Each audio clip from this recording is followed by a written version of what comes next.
A continuación, seguridad y eficacia de la escleroterapia con grandes volúmenes, presentado por la doctora Pillado Rodríguez. Hola, buenas tardes, muchas gracias. Quiero agradecer al Comité Científico el haber aceptado esta comunicación nuestra.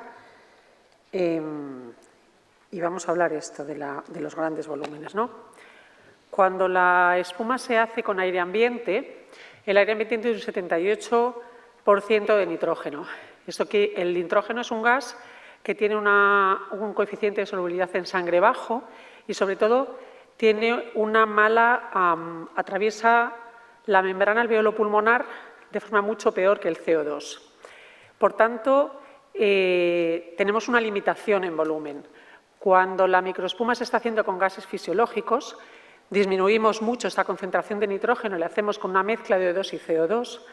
La ventaja es que al ser el CO2 un gas que atraviesa mucho mejor y que se lava mucho mejor la membrana alveolo pulmonar y que además tiene un coeficiente de solubilidad más alto, podemos aumentar el volumen dándonos el tope de volumen que podemos utilizar la cantidad de polidocanol, 2 miligramos por kilo. ¿Por qué necesitamos volúmenes grandes? Pues porque a veces vienen pacientes con varices grandes que además están recidivadas, ya han sido operadas, no quieren volver a serlo, tienen un alto riesgo quirúrgico y tenemos que tratarles. El objetivo de nuestro estudio es valorar, es cierto que lo hemos hecho en un tiempo corto, pero hemos valorado sobre todo la seguridad y la eficacia del tratamiento mediante escleroterapia hecha con gases fisiológicos de pacientes con volúmenes entre 20 y 40 centímetros cúbicos. No tenemos ningún conflicto de interés. Nos planteamos un estudio prospectivo con reclutamiento de casos consecutivos en un único centro que es la sede de la Clínica Universidad de Navarra en Madrid, en el Servicio de Cirugía Vascular. Realizamos esta técnica, la escleroterapia ecoguiada con gases fisiológicos, utilizando estos volúmenes y como objetivos primarios nos planteamos valorar la incidencia de complicaciones alérgicas, complicaciones neurológicas, complicaciones cardíacas, también complicaciones a corto o medio plazo, tasa de trombosis, tasa de esclerosis del sistema venoso profundo y tasas de inflamación.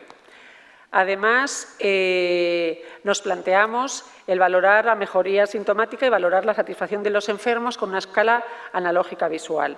La eficacia se ha medido ecográficamente.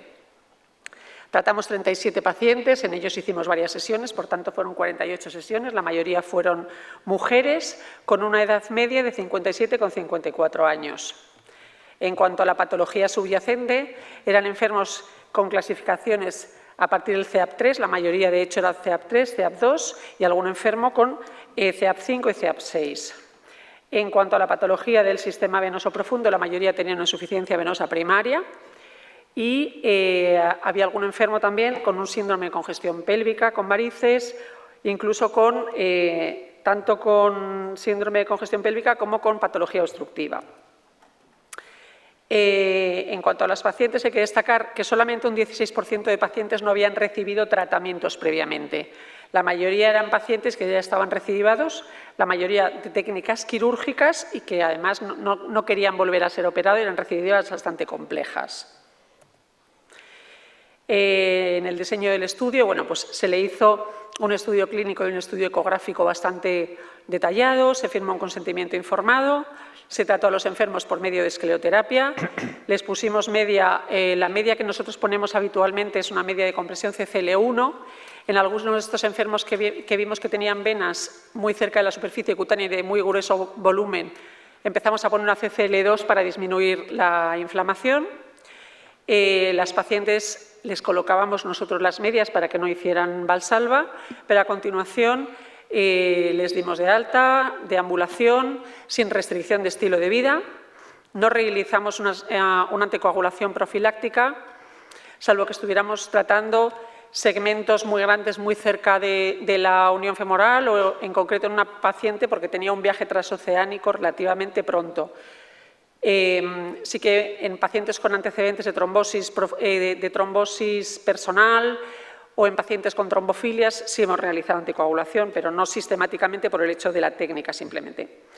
Hicimos una llamada telefónica a los pacientes para valorar sobre todo la presencia pues, de migrañas a 48 horas, entre 48 y 72, y les revisamos en consulta a los 45 días con una ecografía. Bueno, este es el tratamiento que realizamos. Utilizamos pues las jeringas de cristal, utilizamos el filtro, siempre pinchamos entre 2. Utilizamos, ya lo he contado, utilizamos gases fisiológicos y la técnica de punción siempre es de proximal a distal, de profundo a superficial, cerrando primero los puntos de fuga, aunque en algunos enfermos con recidivas muy complejas sí que hemos tenido que realizar segmentando determinados segmentos cuando esto no era posible. Elevamos el miembro para disminuir el volumen, tenemos en cuenta maniobras de seguridad y, bueno, en esta foto quería enseñaros una paciente que la recidiva que tenía, o sea, ahí se ve la vena femoral y saliendo una vena neoformada que el calibre que tiene es prácticamente el de la femoral. En cuanto a los resultados, se recogieron los casos de entre septiembre del... Perdón, está mal, es el 1 del 9. Es el 1 de septiembre del 22 hasta final de febrero, tampoco es enero. Tratamos 37 pacientes con 48 sesiones, el 16% de las sesiones que hemos realizado en este servicio. En cuanto a los resultados, la mayoría utilizamos volúmenes entre 20 y 30 centímetros cúbicos de espuma. En cuanto a los resultados, no tuvimos ninguna complicación neurológica, ni alteraciones visuales, ni migrañas, ni accidentes isquémicos transitorios ni ictus, no tuvimos complicaciones cardíacas, no ha habido alergias. Un paciente, en el seguimiento a 45 días, descubrimos una trombosis a nivel de una gemelar asintomática. No nos quedó claro si había sido una esclerosis de esa vena gemelar, un segmento, o si fue una trombosis. Y cuando hemos tratado venas muy grandes y muy superficiales, sí que los enfermos han manifestado una inflamación que disminuimos significativamente cuando aumentamos la compresión. El 50% aproximadamente... Por favor, vaya a conclusiones, Perfecto. lo siento. Gracias. El resultado fue 85% de vasos obliterados a los 45 días, satisfacción 8,5 sobre 10. Por tanto, la conclusión es que el tratamiento con grandes volúmenes de polidocanol, siempre y cuando se haga con gases fisiológicos, nos parece una técnica adecuada para tratar enfermos con enfermedad multisegmentaria, minimizando las complicaciones locales y sistémicas. Muchas gracias. Perdón.